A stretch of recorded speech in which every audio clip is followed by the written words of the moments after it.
From the Cronkite studios in downtown Phoenix, this is Cronkite News. For years, the government limited the amount of H-2B visas to help protect American workers. Today, more visas are needed to help American businesses survive. An E. coli outbreak in April traced back to lettuce from Yuma. Now, Arizona farmers are trying to move forward. And how sheep are helping a southern Arizona solar plant keep the lights on. Cronkite News starts now. Good evening and welcome to Cronkite News on Arizona PBS. I'm Emily Wirtz. And I'm Amanda Mason. Thank you for joining us. Unemployment in the United States has reached its lowest level in 18 years. The most recent jobless rate of 3.8% represents virtually full employment, according to economists. That's good news for workers, but it's causing problems for businesses across the country, as Pat Poblete reports in the Washington Bureau. Businesses that I spoke with told me that they can't find American workers willing to do the jobs they need, and they can't get permission to hire foreign workers who would be willing to come in and do those jobs due to H-2B visa restrictions. And that, they say, is ultimately harming American workers on the payroll right now. We're not going to be able to keep operating. It's a crisis. We can't keep going the way we are right now. That was Harry Phillips and Jack Brooks, owner of two of the largest seafood distributing companies on the East Coast. Despite paying a base salary well above minimum wage and offering hourly incentives, neither can attract local workers. We've tried everything. We've had job fairs, we advertise in the paper, we've done everything possible to hire American workers. Parents have stopped encouraging their kids to be the best crab picker they can be. Since they can't find Americans to do the job, Phillips and Brooks have been forced to look abroad for workers to keep their businesses afloat. They have turned to the H-2B visa system, a seasonal guest worker program that lets foreign nationals work in the United States for up to 10 months at a time. But the program has its drawbacks. As Lori Flanagan of the H-2B Workforce Coalition explains, it's expensive, it's intentionally complicated to protect American jobs, and recently, it has been overwhelmed by the number of businesses seeking help. The Department of Labor had certified a need for about 142,000 H-2B workers. Despite the number approved by the Labor Department, current law only allows the Department of Homeland Security to issue 66,000 visas, which are randomly selected through a lottery. Businesses that don't win the lottery are left without the workers they so desperately need. Businesses like Brightview Landscape in the Valley. The client will leave us and go somewhere else because we can't fulfill it. Therefore, we lose revenue. And then in the wintertime, when we slow down a little bit, we have to lay off people that we usually employ year-round. So it kind of hurts the regular employees that we have that we employ year-round as well. Back on the Eastern Shore, Brooks got his allocation, and J.M. Clayton Company is busy at work. Phillips, on the other hand, did not. We're going behind a little every week, just hoping and praying that we get our visas to bring these workers here. Without crab pickers, Phillips says he had to lay off Americans, drivers, technicians, secretaries, and support staff. So this is a ripple effect of different businesses that it's affected by not having these migrant workers here to pick the crab meat. Flanagan told me that each H-2B visa supports between 4 to 5 American jobs. Now, Congress recently approved an emergency allocation of 69,000 additional visas, but the Department of Homeland Security, who's in charge of issuing those visas, has only released 15,000 so far. In Washington, Pat Poblete, Cronkite News. The Red for Ed movement has a new rallying cry: Invest in Ed. Once again, teachers rallied at the state capitol. This time, it wasn't for pay raises, but for signatures. Andrew Christensen reports as Red for Ed works on a ballot initiative. Band music set the mood for the Red for Ed rally, pushing to continue state increases of school funding. No matter what you hear about class size and about teacher turnover, understand that the situation is worse than what you're hearing, because teachers will do anything for their students. This movement is about our students and the future of Arizona, so the question is, how much is enough? And I think it's a really hard question to answer. I just think if we're ranked 50th, we're nowhere near even beginning to answer that question. The Arizona State Board of Education tabled an agenda item set for today's meeting on whether to discipline the teachers who walked out last April, and the Red for Ed supporters responded. Educators have been down here at the Capitol over the last 10 years fighting to get that funding back, and unfortunately the legislature hasn't listened, and so the walkout was really the last arrow in the quiver to get the legislature to do their job. Rally participants collected signatures for a proposed ballot measure aimed at giving schools an additional $690 million to the education budget. At the state capitol, Andrew Christensen, Cronkite News. Red for Ed needs to collect more than 150,600 signatures by July 5th to qualify for the ballot measure. Abandoned uranium mines have been affecting the Navajo Nation since 1994. 30 million tons of uranium ore were extracted from Navajo lands, leaving people feeling the effects of uranium contamination. Allison Snell took a trip to Cove, Arizona to find out more what they're doing now. My dad had stomach cancer. I guess he worked in the uranium mine. Philip Ati grew up near Cove, Arizona, a small town on the Navajo Nation. Population just over 400. The area is also home to about 30 different abandoned uranium mines. Many of the mines started operations in the 1940s and provided more than 30,000 tons of ore containing uranium, until the mines shut down 2 decades later. According to the United States Environmental Protection Agency, being in contact with higher levels of uranium can be harmful to your health. You don't see the impact right now. It's 30 years down the road. And a lot of them had stories of their parents or grandparents getting cancer. The EPA is working to fix that. Concerns is getting the mines cleaned up. Cleaning up the mines is more than just a one-person job. The EPA, along with the Navajo Nation and Clausen Excavating, are working to get rid of the contamination. Determine the magnitude of contamination and rank them, which has the highest risk to human health and the environment. The first step was building a road that provided access to the mines. This was one of the main mining roads that took the miners up and brought the material back.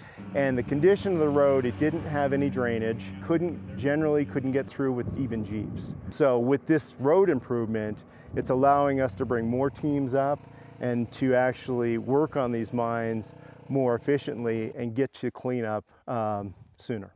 The EPA is working with the Navajo Nation and helping to provide jobs. So our goal, as much as possible, is to engage Navajo workers to assist us with the cleanup. Once they determine the amount of contamination, they can move to the next step. The next phase of our process is to make a determination of how to clean it up. This project, for Navajo husband and wife team of Clausen Excavating, hits close to home. I tell people she's the brains of the operation. I'm just the guy that goes out and gets dirty. Liz, Clausen manager, grew up in this home near the mines, and she says she can sympathize with those affected. She's worked to provide a different life for herself and those she employs. One of the things that my mom instilled in me was education. She always encouraged us to get an education, and she knew that was the way out of poverty. I never went to trucking school. I never went to a heavy equipment school. I learned it all on the job. And the job is a big one, cleaning up the mess from America's nuclear race and restoring this land to the Navajo people. I love America, and I believe it's the land of opportunity as long as you're hardworking. The E. coli outbreak, blamed on romaine lettuce from Yuma, did more than just affect those who came down with the illness. As Nicole Hernandez reports, there was a significant hit to the vegetable industry's economy. Yuma is one of the largest producers of lettuce nationwide, sending crops to states across the country and internationally. Last year, romaine lettuce alone brought in more than $500 million to the state's agricultural community. But the E. coli outbreak cut lettuce sales in half for the last few weeks of Yuma Farm's growing season. The shelf life of the infected lettuce was about 3 weeks, but farmers are still feeling the effects of the outbreak. The big downside that happened to us is, we've kind of destroyed consumer confidence in our product and what we do. To fix that, farms in Yuma must work harder to keep out potential contaminants like animals and trash. It doesn't matter if I have the outbreak, my neighbor has the outbreak, or the little garden farm down the street has the outbreak. Either way, it hurts business.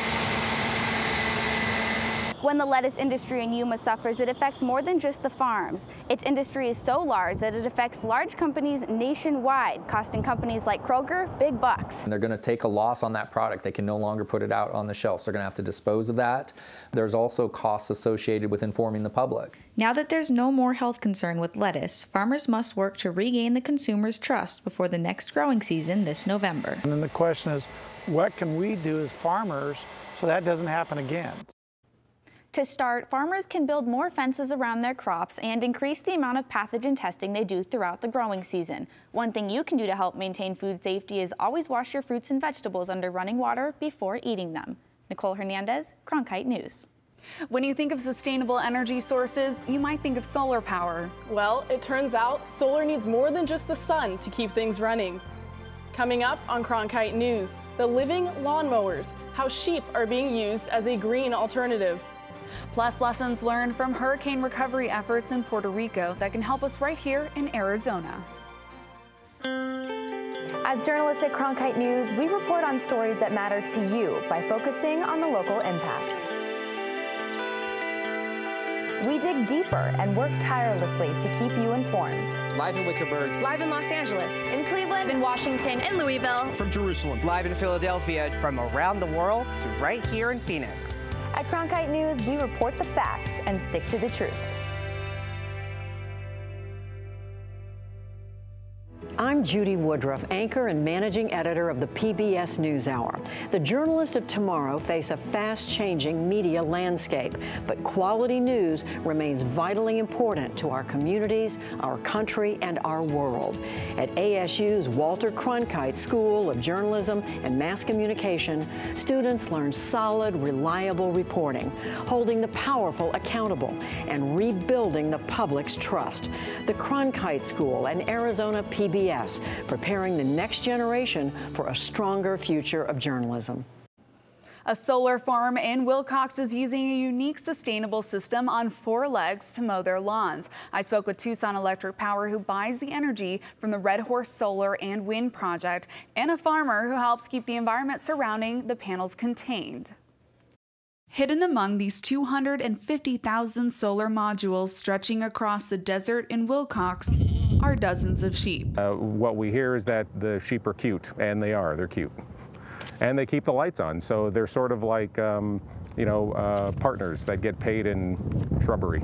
And companies like Tucson Electric Power buys the energy from the farm. Solar power is great in many ways. It's good for the environment. The costs of installing and delivering solar power is coming down all the time.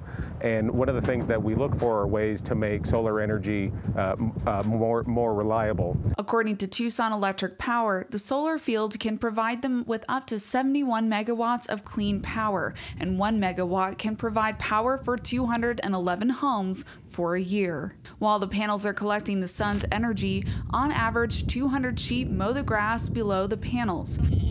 Rusty Koch is a 6th-generation Arizonan rancher and has rented the sheep out to the solar field for close to 2 years. Well, sheep, because they don't eat wires like goats. They're small enough, like when the panels, when they oscillate and they're real low on the ground, you can't really run cattle out here to keep them down. If the sheep weren't here, the grass would be growing to about this height, which would create a problem for the solar panels, because the solar panels are moving in order to capture the sun. And if the grass is too tall, then they only collect about half of the energy needed. The most unique challenge I had when I first came out here was gathering the sheep the very first time. They could get under the panels. Like the first 100 I gathered, they came right in because the panels were flat. It was like 11 o'clock and you could get under them and see them. But then after that, about 3 o'clock, it was almost impossible. Another challenge is losing baby sheep to predators, including eagles flying off with them. So they needed a safe place until they were big enough. That I brought them home and let them have the babies at my house. And then I brought them back after they were a couple years old. And when I brought them home, my daughter went crazy and started naming all of them. Because she's 8 years old and she loves them. She's funny. Tucson Electric Power is currently supplying 50% of renewable energy to more than 400,000 homes in Tucson. And their goal is to offer around 30% of clean energy to their customers in the next few years. SRP sent teams to Puerto Rico to help with power restoration after Hurricane Maria. Crew members shared what they learned on the island with reporter Emily Richardson. Members of SRP say that the restoration plan in Puerto Rico was substantially larger than anything they've had to do in Arizona. However, they say the job taught them a lot. It was mind-blowing in a lot of ways in terms of just the level of destruction that had been wrought to the system, and where do you begin? SRP sent Rick Hudson to Puerto Rico twice to help with restoration. His first trip was in December, meaning he missed Christmas with his family. My kids are older. They're not as young. I do have several new grandchildren. I thought it was really important in looking at them and their situation, how well they have it here, that I should probably give something back. SRP spent 4 months helping in Puerto Rico, and they say when they left, they had restored power to 98% of their customers. You take small steps. You start creating a plan and getting things going and recognize you're going to get help. They also learned that everyone should have a plan for if their power is out for extended amounts of time. Just making sure everybody is on the same page in the household and knowing, kind of planning through what would happen if the lights were out at our house for, say, 2 hours, 4 hours, 6 hours, 8 hours, what would be their natural reaction and what things would they do. But they didn't just learn about restoration, they learned about compassion too. When you restore someone to power, when they've been out for months, and to see their emotion. Initially, they're clapping and really happy, but to see their tears of joy when they recognize what that means for them. I mean, it's incredible. SRP says they are prepared for any restoration efforts they may need to accomplish during the 2018 monsoon season. In the Broadcast Center, Emily Richardson, Cronkite News. When couples decide to have children, there might be another big decision to make. Who's going to keep working and who's staying home with the kids? Historically, it's been the mom who stays at home. But coming up on Cronkite News, we take a look at why more fathers are choosing to be stay-at-home dads. And is there any relief from the hot and dry in sight? Your full 7-day forecast coming up. I'm Matt Berry, ESPN Sports Center anchor and graduate of ASU's Walter Cronkite School of Journalism and Mass Communication. With its bachelor's and master's degrees in sports journalism, the Cronkite School is preparing the next generation of sports journalists to tell stories that matter, stories that excite, inspire, and inform. Cronkite immerses students in covering sports at all levels in one of the country's top sports markets. It's this hands-on experience under the guidance of award-winning sports media veterans that shape the top journalists of tomorrow. If you're looking for one show that tells you what happened that day in the world of business, it's NBR. We saw a classic shipwreck. Nordstrom's opening stores. Triple-digit gains. Crude climbs. We're there to help our audience find new investment ideas. The market still has room to go up. Nightly Business Report is the longest-running business television program in history. Weeknights at 10:30 on Arizona PBS. Now that summer has officially started, things are going to stay hot. And just how hot are we talking? Lauren Sheeler is in the Weather Center with our full forecast. Well, we are currently sitting at 104 here in Phoenix right now. Sunny and clear skies for us. Quite the opposite, a different story for the East Coast. We're seeing lots of precipitation heading out east, which actually isn't too uncommon. In the northern hemisphere, our weather typically does make its way from west to east. This is due to the Earth's rotation and those westerly winds helping to orchestrate that in those mid-latitudes. Now, they may have some unwanted precipitation, but we would gladly take some of the temperatures that they have been experiencing. We're seeing 79 up in New York, 77 in Chicago, 85 down south in Miami, 80 up in Minneapolis. Looking like not a lot of major cities want to join us up in the triple digits. And can we blame them? Now, taking a look, we do have some hope in store. We have this low pressure system. Now, this cold front might not necessarily bring our temperatures down, but it could help create some cloud coverage, which might bring some much needed relief, because take a look at our 7-day forecast. We are going to need it. Taking a look at tomorrow, we're seeing a high of 111. Same goes for Wednesday, but then there's a little bit of cloud coverage Wednesday and Thursday, hoping to give us some relief, and we're going to take a dip down in our highs into our weekend, but then taking a look at Monday, shooting right back up into that 110 for the start of your next work week. For Cronkite Weather, I'm Lauren Sheeler. More and more men are becoming Mr. Mom while the wives become the breadwinner.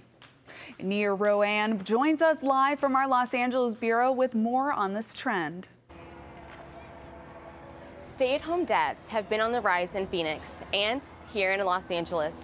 16% of stay-at-home parents are dads, which has risen 10% in the past 25 years. There are city groups that allow stay-at-home dads to connect with others in their community. This is my dream come true. Trevor Mulligan has known since he was 11 years old that being a stay-at-home dad is what he wanted to do. You know, I enjoy being a stay-at-home dad. I get to help him, you know, grow and become the person they'll be.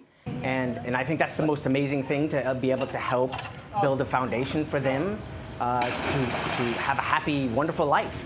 We never get this time back. So you couldn't pay me enough money to not do it right now. For the past 8 years, Mulligan has been able to capture moments of his two sons, Miles and Mason, that he would have missed if he had a 9-to-5 job.